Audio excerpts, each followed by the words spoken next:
अभी हम श्लोक बोलेंगे, फिर आप हमको बताना, ठीक है? क्या ये वाला श्लोक हम लोगों ने किया? तानि सर्वाणि संयम्य, क्या? नहीं, इसके पहले वाला किया है? यत तो ह्यपि कौन्तेय, ये किया हमने? हाँ, ये किया हमने। पुरुषस्य विपश्चित, ये किया हम लोगों ने। इंद्रियाणि प्रमादीनि, इसको कंट्रोल करना बहुत मुश्किल है। एग्जाम्पल दिया था विशैले सर, ये किया है। 60 हो गया, वी स्टार्ट विद 61, ठीक है? चलो बोलो। चैप्टर नंबर 2, श्लोक नंबर 61। तानि सर्वाणि संयम्य, तानि सर्वाणि संयम्य, युक्त आसीत् मत्परः, युक्त आसीत् मत्परः, वशे हि यस्य इन्द्रियाणि, वशे हि यस्य इन्द्रियाणि, तस्य प्रज्ञा प्रतिष्ठिता, तस्य प्रज्ञा प्रतिष्ठिता। तानि सर्वाणि संयम्य, तानि सर्वाणि संयम्य, युक्त आसीत् मत्परः, युक्त आसीत् मत्परः, वशे हि यस्य इन्द्रियाणि, वशे हि यस्य इन्द्रियाणि, तस्य प्रज्ञा प्रतिष्ठिता, तस्य प्रज्ञा प्रतिष्ठिता।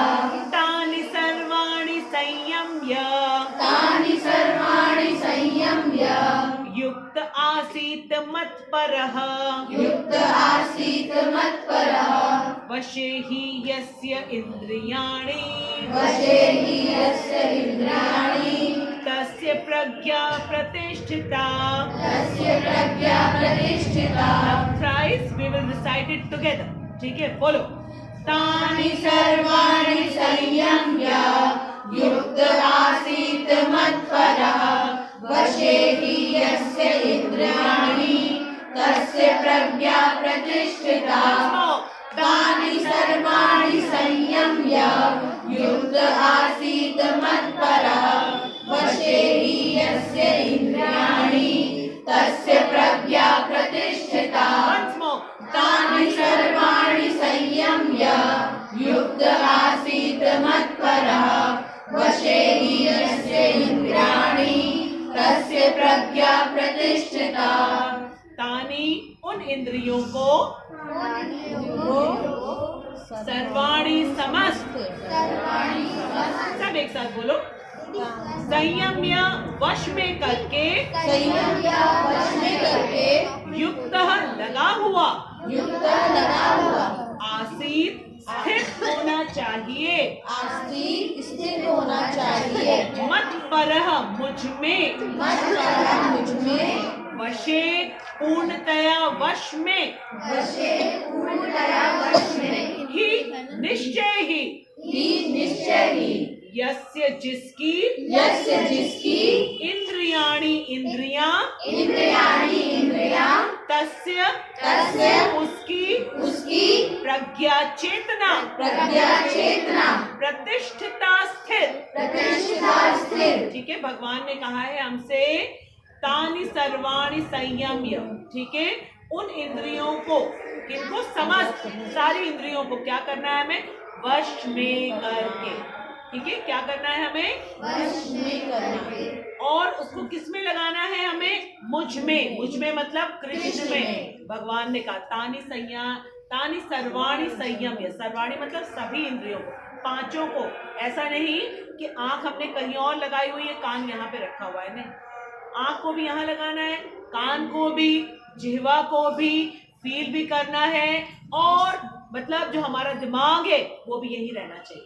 सारी इंद्रियां यहीं पे रहेंगी, मुझ में लगाओ। और फिर क्या होगा? जो ऐसा करेगा निश्चय ही मतलब श्योरली, कोई फिर उसमें डाउट नहीं होगा, ठीक है? जिसकी इंद्रियां इस तरीके से मुझ में लगी होंगी, तस्य उसकी प्रज्ञा, चेतना, कॉन्शियसनेस, इंटेलिजेंस क्या हो जाएगी? स्थिर हो जाएगी, फिक्स हो जाएगी मुझ पे, इधर उधर भागेंगी, ठीक है? जो हमारी इंद्रियां हैं उसको कंपेयर किया गया घोड़ों से, किससे? घोड़ों से कंपेयर किया गया है। घोड़े तो हमें चाहिए क्योंकि वही हमको डेस्टिनेशन तक पहुंचाएंगे, और घोड़ों पे लगाम लगाया हुआ है। वो लगाम क्या है? हमारी बुद्धि, सॉरी मन, मन है, हाँ करेक्ट, ठीक है। मन के लगाम से हमने घोड़ों को पकड़ा हुआ है, और जो ड्राइवर है वो है बुद्धि, ठीक है। तो मन को किसके कंट्रोल में रहना चाहिए? बुद्धि के कंट्रोल में रहना चाहिए। फाइन। तो इंद्रियां हमारे घोड़े हैं, मन हमारा लगाम है, और लगाम को किसके हाथ में देना चाहिए? बुद्धि के। और जो ऐसा करेगा उसकी बुद्धि स्थिर हो जाएगी, क्योंकि हमने क्या किया है? अपने सभी घोड़ों को, अपने सभी इंद्रियों को हमने भगवान पे लगा दिया, ठीक है। इस तरीके से स्थिर हो गए। अब इसका भावार्थ, जो इंद्रियों को पूर्णतया वश में रख के इंद्रियां संयम करता है और अपनी चेतना को मुझ में स्थिर कर देता है। चेतना का मतलब क्या होता है? अवेयरनेस, बुद्धि, इंटेलिजेंस, ठीक है। उसी को हमको लगाना है, ठीक है। वो अगर कृष्ण में लग गया तो मन भी लग जाएगा, क्योंकि उसके अंडर है मन, और मन के अंडर में क्या है? ये सारी इंद्रियां हमारी। तो जो बुद्धि को, चेतना को कृष्ण में लगा देता है, तो उसका मन भी लग जाएगा और फिर उसकी इंद्रियां भी लग जाएंगी ऑटोमेटिकली, ठीक है। क्योंकि अगर आपके पापा मम्मी कहीं जाते हैं, बाबा दादी के घर, तो आप भी तो जाते हो साथ में, हो जाता है ना अपने आप से, ठीक है। तो अपने आप से हो जाएगा कि सबके सब कंट्रोल में हो जाएंगे। फाइन। अच्छा, अब इसका श्रील प्रभुपाद का तात्पर्य हम पढ़ते हैं। इस श्लोक में बताया गया है कि योग सिद्धि की चरम अनुभूति, अनुभूति का मतलब जानते हो? फीलिंग, ठीक है, फीलिंग करना, एक्सपीरियंस करना, कृष्ण भावनामृत ही है, ठीक है। योग, सारे जो योग बताया गया, सांख्य योग बताया गया, कर्म योग बताया गया, अब बुद्धि योग शुरू हुआ है। सबसे पहले सांख्य योग, फिर कर्म योग। कर्म योग में दो बताए गए, निष्काम, सकाम पहले आया और उसके बाद निष्काम आया। अब कृष्ण उसको ऊपर ला रहे हैं बुद्धि योग, ठीक है। इन सभी योगों की जो चरम सीमा है, जो सबसे हाईएस्ट पॉइंट है, वो है कृष्ण भावनामृत बनना, हमें कृष्ण की ओर लेकर के जाना। और कृष्ण भावनामृत की मीनिंग क्या होती है?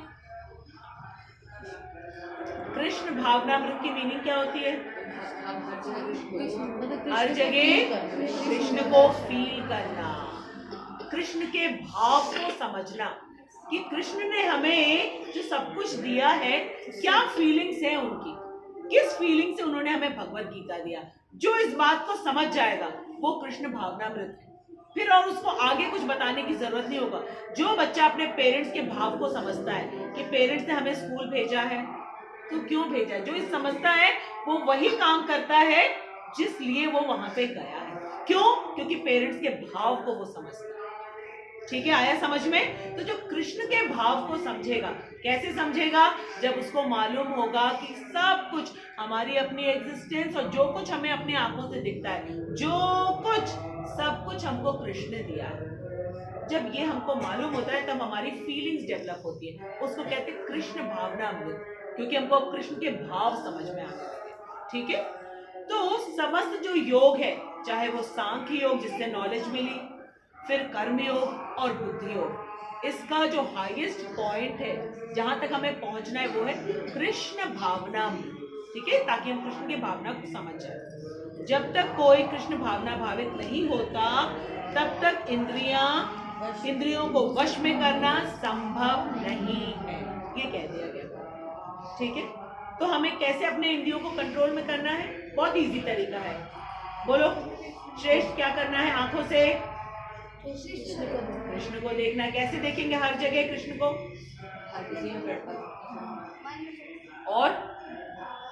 और जो हमको सब कुछ दिखता है आसपास हमारे, ठीक है, जो कुछ भी दिखता है वो हमें किसने दिया? कृष्ण ने दिया है। जिस हवा को हम सांस के रूप में लेते वो किसने दिया? जो पानी हम पीते किसने दिया? जो धरती पे हम चलते वो किसने दिया? जो आकाश हम ऊपर देखते किसने दिया? जो अग्नि है वो किसने दिया? और इसी सब चीजों से हमारी बॉडी बनी है, ठीक है। सारी चीजें जो हम खाते हैं, ठीक है, जो कुछ भी है सब कुछ कृष्ण ने दिया। तो जिसको ये मालूम होता है वो जल्दी से कृष्ण भावना भावित हो जाता है और फिर उसकी इंद्रियां वश में हो जाती है। लेकिन जिसको इसकी नॉलेज नहीं है उसको अपनी इंद्रियों को वश में करना संभव नहीं है, ठीक है, क्योंकि भगवान ने कह दिया है। और अगर हम कहें अपने मन में कि क्या हो गया, कृष्ण भावना भावित नहीं बनेंगे, हम अपनी इंद्रियों को कंट्रोल कर लेंगे, तो हम मूर्ख कहलाएंगे, क्योंकि भगवान ने कह दिया है और हम भगवान को चैलेंज करने की बात सोच रहे हैं। क्या भगवान को कोई चैलेंज कर सकता है? ठीक है, क्योंकि सबसे ज्यादा इंटेलिजेंट कौन है? वही है। कैसे पता चलता है प्रियांशी कि वो सबसे ज्यादा इंटेलिजेंट है? समस्त ज्ञान है। हमें कैसे पता चलेगा? क्या एग्जाम्पल है? ज्ञान का क्या एग्जाम्पल है? हाँ बेटा, पास्ट फ्यूचर पता है। प्लस बनाया किसने? जिसने बनाया वो क्या मूर्ख है? सोचो, हम एक सब्जेक्ट पढ़ के अपने आप को इंटेलिजेंट मानते हैं और उन्होंने सब कुछ बनाया। ये है कि समस्त ज्ञान के स्रोत वही है, ठीक है। आया समझ में प्रियांशी? अब आगे बताया जा रहा है कि जैसे कि पहले कहा जा चुका है कि दुर्वासा मुनि का झगड़ा किसके साथ हो गया था? महाराजा अम्बरीश के साथ हो गया था, क्योंकि वे गर्ववश, उनको किस बात का गर्व था दुर्वासा ऋषि को कि मैं ब्रह्मचारी हूँ, बाल ब्रह्मचारी। उनको बड़ा घमंड था इस बात का, ठीक है। और झगड़ा कर लिया किसके साथ? महाराजा अम्बरीश के साथ। महाराजा अम्बरीश राजा थे, ठीक है, उनके साथ झगड़ा हो गया। किस बात पे झगड़ा हुआ? बहुत मजेदार कहानी। एकादशी का दिन था और दुर्वासा मुनि आए महाराजा अम्बरीश के महल में, और दुर्वासा मुनि ने कहा उनसे कि द्वादशी का पालन जो है वो हम साथ में मिलके करेंगे, ठीक है, पालन करेंगे। अम्बरीश महाराज बहुत खुश हो गए, खूब अच्छे अच्छे पकवान बनाए, सब कुछ। लेकिन जैसे ही द्वादशी पालन का समय आया, बस उसके पहले ही ऋषि दुर्वासा ने कहा कि अभी मैं गंगा जी में जा रहा हूँ स्नान करने के लिए, और वो स्नान करने के लिए चले गए, ठीक है। और वो जो व्रत का पालन का समय होता है ना, वो एक लिमिटेड टाइम होता है। अब महाराजा अम्बरीश को लगे कि व्रत का पालन का समय निकला जा रहा है और दुर्वासा ऋषि वापस आ नहीं रहे हैं, क्या करूं मैं, क्या करूं। तो राजा को जब प्रॉब्लम होती है वो किससे कंसल्ट करते हैं? अपने महामंत्री से कंसल्ट करते हैं, ठीक है। और हमें किससे कंसल्ट करना चाहिए? कृष्ण से, ठीक है। कैसे कंसल्ट करें? जब हमारी बुद्धि लगी होगी कृष्ण में, तभी तो हम पूछ पाएंगे उनसे, ठीक है। तो उन्होंने महामंत्री से पूछा, तो महामंत्री ने उनसे कहा एक उपाय है, जल लेकर के आप व्रत का पारण कर लीजिए, और जल से क्या होता है कि व्रत जो है खुलता भी नहीं है और व्रत का पारण भी हो जाएगा।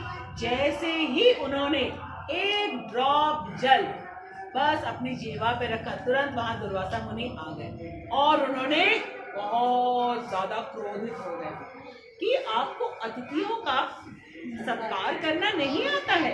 अतिथि को बुला करके आपने कहा कि हम भोजन साथ में ग्रहण करेंगे द्वादशी का, और आपने पहले ही स्टार्ट कर दिया।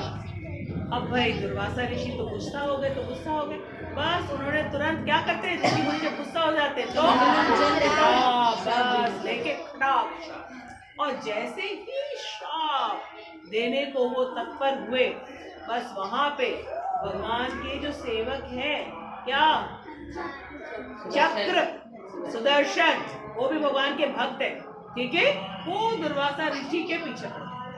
अब दुर्वासा ऋषि भागना शुरू किए, अरे चक्र कितना घंगन घंगन सूरज के, सोचो आप दौड़ रहे हो, पीछे पीछे आपके सूरज भाग रहे हैं आपके पीछे, ठीक है।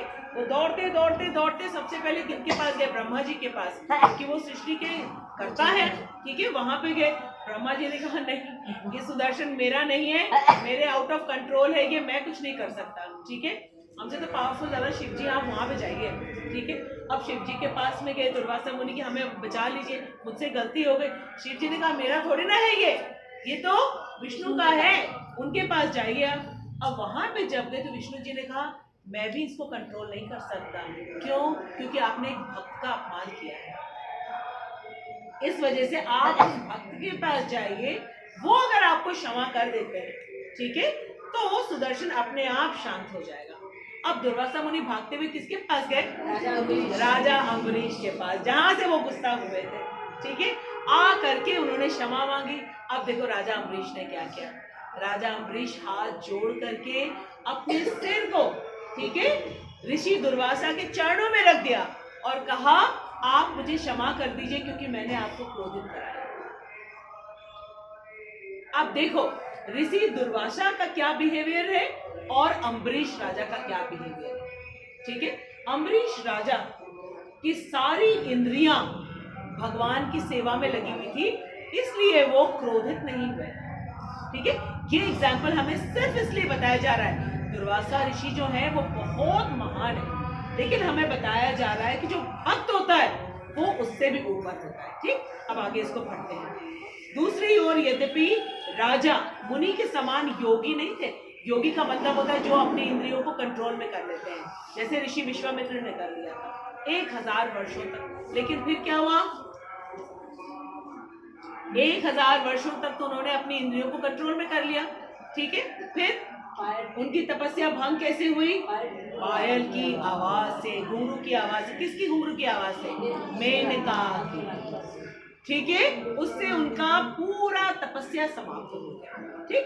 तो यहाँ पे बताया जा रहा है कि ऋषि दुर्वासा के समान राजा अम्बरीश उनके समान नहीं थे, योगी नहीं थे, किंतु वह कृष्ण का भक्त था और उसने मुनि के सारे अन्याय सह लिए। अन्याय क्या है?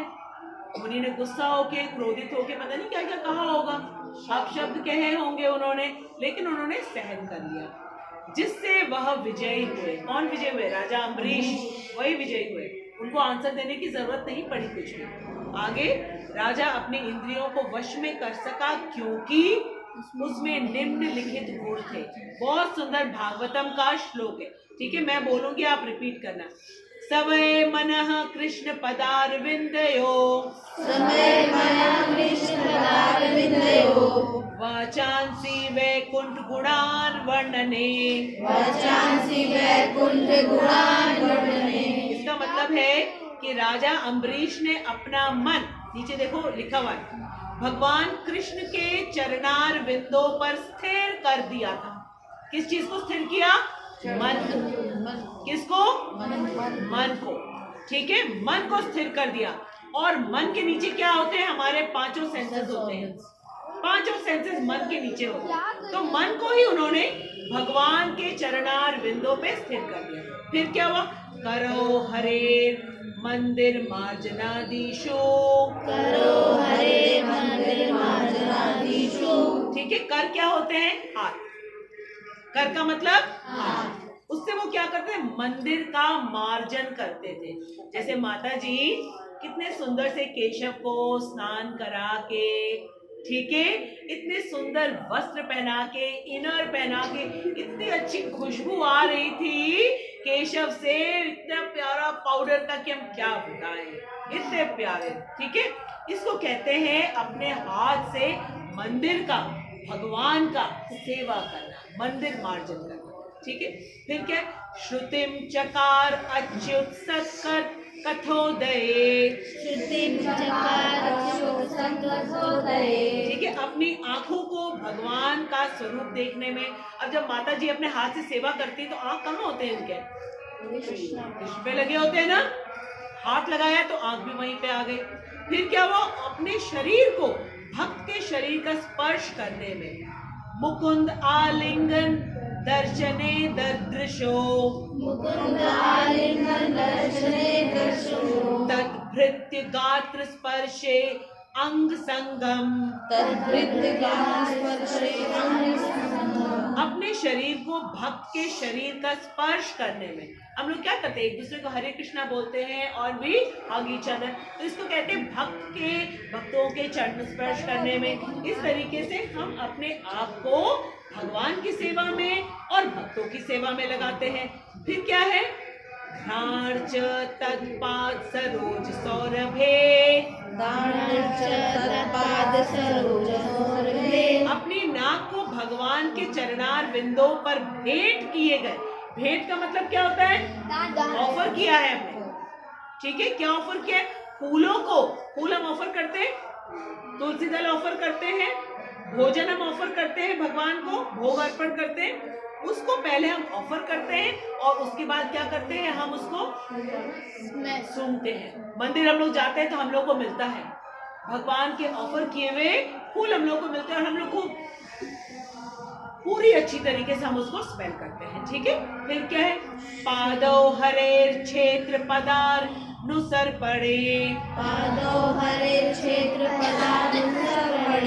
अपने पांव को क्या करते हैं, जहां जहां भगवान के मंदिर है, सर पड़े का मतलब होता है फास्ट स्पीड में, ठीक है। अब यहाँ पे हम आते हैं भगवत गीता सुनने के लिए, पढ़ने के लिए, तो फास्ट स्पीड में आते, चाहे चल के आए चाहे किसी व्हीकल से आए, तो जो अपने पैरों का इस तरीके से काम करते हैं, ठीक है। फिर क्या होता है, शिरो ऋषिकेश पदाभिवंदने, फिर क्या होता है ये, इसको हमने क्या किया, ऋषिकेश। ऋषिकेश कौन है, कृष्ण है। क्यों कहा जाता है उनको ऋषिकेश, वो हमारे समस्त इंद्रियों के कंट्रोलर। ऋषिक मतलब इंद्रियां, ऋषिक मतलब ऋषिक के ईश है वो, ठीक है। तो वो कंट्रोलर है, उनके हमने चरणों में अपने सिर को झुका दिया, ठीक है। फिर क्या है, कामं च दास्येन तु काम्य काम्यया, भगवान को नमस्कार करने में तथा अपनी इच्छाओं को भगवान की इच्छाओं को पूरा करने में लगा दिया, ठीक है। अपनी इच्छा को, किसकी इच्छा पूरा करने में, भगवान की इच्छा पूरा करने में लगा दिया। फिर क्या होता है, यथोत्तमं श्लोक जनाश्रया रतिः,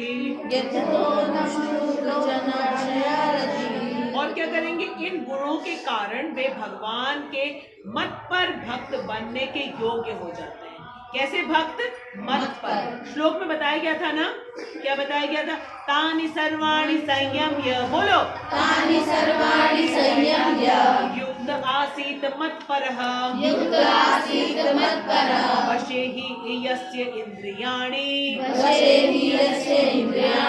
तस्य प्रज्ञा प्रतिष्ठिता। यहाँ भगवान ने हमें कहा मत पर बनो, ठीक है। और यहाँ अम्बरीश महाराज के उदाहरण से हमें पता चल गया मत पर कैसे बन सकते हैं, ठीक है। मन को किसकी सेवा में लगाना है, भगवान की चरणों में। जब मन को लगा दिया, हाथ से भगवान की सेवा करें, तो आंख कहाँ देखेंगे, भगवान को देखेंगे, मंदिर को देखेंगे, ठीक है। नाक का क्या काम है, जो भगवान के चरणों में ऑफर किया है उसको हम सुनेंगे, ठीक है। इसके बाद फिर क्या करना है, हमको अपने पैरों से भगवान के मंदिर तक जाना है, भक्तों के पास जाना है। और स्पर्श का क्या करेंगे, हम जो भगवान के भक्त हैं उनको हम चरणों का स्पर्श करेंगे, आलिंगन करेंगे, ठीक है। इस तरीके से हम स्पर्श को करते हैं।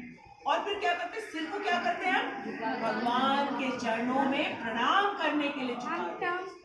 हाँ बेटा,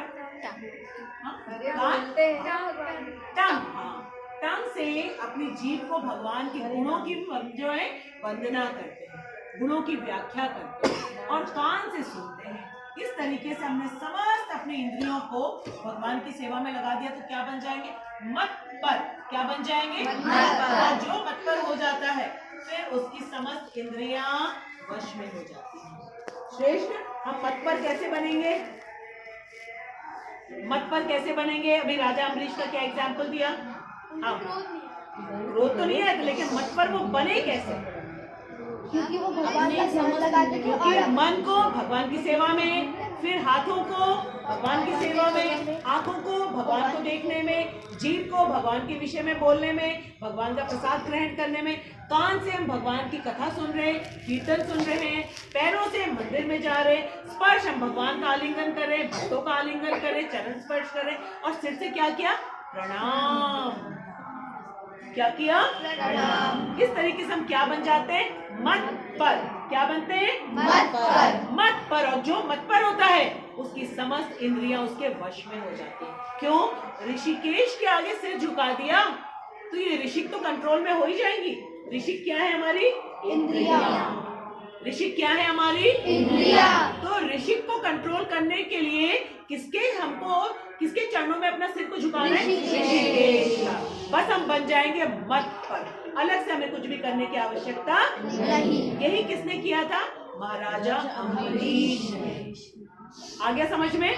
वेरी गुड। इस प्रसंग से मत पर शब्द अत्यंत सार्थक, सार्थक मीन्स वेरी इंपॉर्टेंट। कोई मत पर किस तरह हो सकता है इसका वर्णन महाराजा अम्बरीश के जीवन में बताया गया। एग्जाम्पल हमें चाहिए ना, किस तरीके से। अब देखो वो राजा है, इसका मतलब उनके यहाँ पे प्रजा भी है, मंत्री भी है, राज्य भी करते हैं, युद्ध भी करने जाते हैं, लेकिन किसके लिए? सब कुछ किसके लिए? कृष्ण की प्रसन्नता के। यही तो कहा भगवान ने अर्जुन से, मेरी प्रसन्नता के लिए युद्ध करो। तुम राजा है, कितना काम होगा उनके पास, और उसके बावजूद उन्होंने अपनी समस्त इंद्रियों को भगवान की सेवा में लगा दिया। ठीक है, फिर आगे क्या कहा जा रहा है? मत पर परंपरा के महान विद्वान तथा आचार्य श्री बलदेव विद्याभूषण का कहना है, मत भक्ति प्रभावेन सर्व इंद्रिय विजय पूर्विका स्व आत्म दृष्टि सुलभेति भाव, कि इंद्रियों को केवल कृष्ण की भक्ति के बल से वश में किया जा सकता है। बल का मतलब क्या होता है दीपांशी? बल का मतलब पावर। तो ये हमारी इंद्रियां हमारे बल से नियंत्रण में नहीं आएंगी। किसके बल से आएंगी? कृष्ण भक्ति के बल से। कृष्ण भक्ति के बल से आएंगी। ठीक है, इसके अलावा नहीं आएगी। किसने बताया? बलदेव विद्याभूषण जी ने, कि अगर इंद्रियों पर विजय प्राप्त करना है, क्योंकि अगर हमने इंद्रियों पर विजय प्राप्त नहीं किया हम कुछ नहीं काम कर पाएंगे। तो इंद्रियों पर विजय प्राप्त करने के लिए हमें किसके बल का सहारा लेना पड़ेगा? कृष्ण। किस प्रकार से? मत पर बन करके। तो मत पर बनना सबको समझ में आ गया है। Very good. अब आगे, जिस प्रकार जलती हुई अग्नि कमरे के भीतर सारी वस्तुओं को जला देती है, उसी प्रकार योगी के हृदय में स्थित भगवान विष्णु सारे मलों को जला देते हैं। मल का मतलब क्या होता है? इम्प्योरिटीज, गंदगी। और गंदगी का मतलब यहाँ पे क्या है? आंखें कृष्ण ने दी है, हम कृष्ण को नहीं देखेंगे अपनी एंजॉयमेंट के लिए। यूट्यूब में हम कुछ भी देखेंगे, इंस्टा में हम कुछ भी देखेंगे, फेसबुक में हम कुछ भी देखेंगे, मूवी हॉल में जाएंगे। ये हुआ गंदगी। कान कृष्ण ने दिया, सुनने की शक्ति कृष्ण ने दी, ठीक है, लेकिन हम कृष्ण कथा, कृष्ण कीर्तन के अलावा सब कुछ सुनेंगे हम, तो वो हमारे कान गंदे हो गए, जीवा भी गंदी हो गई कृष्ण का प्रसाद अगर हमने नहीं लिया तो। ठीक है, इस तरीके से हम अपने समस्त मल, जो गंदगियां हैं, इसको हटाने का एक ही तरीका है कृष्ण भक्ति। वो ऐसी अग्नि है, प्रज्वलित अग्नि, इस समस्त मल को वो अपने आप समाप्त कर देती, समस्त गंदगी को समाप्त कर देती। फिर आगे योग सूत्र भी विष्णु का ध्यान आवश्यक बताता है। योग सूत्र क्या है? जो पतंजलि योग सूत्र है, ठीक है, वो भी हमें बताता है विष्णु का ध्यान करना है। वे केवल तथाकथित योगी जो विष्णु पद को छोड़कर अन्य किसी वस्तु का ध्यान धरते हैं, वे केवल मृग मरीचिकाओं की खोज में वृथा ही अपना समय गंवाते हैं। कुछ लोग कहते हैं ना कि भगवान निराकार है। निराकार का मतलब? भगवान निराकार है क्या? हाँ, है भी और नहीं भी।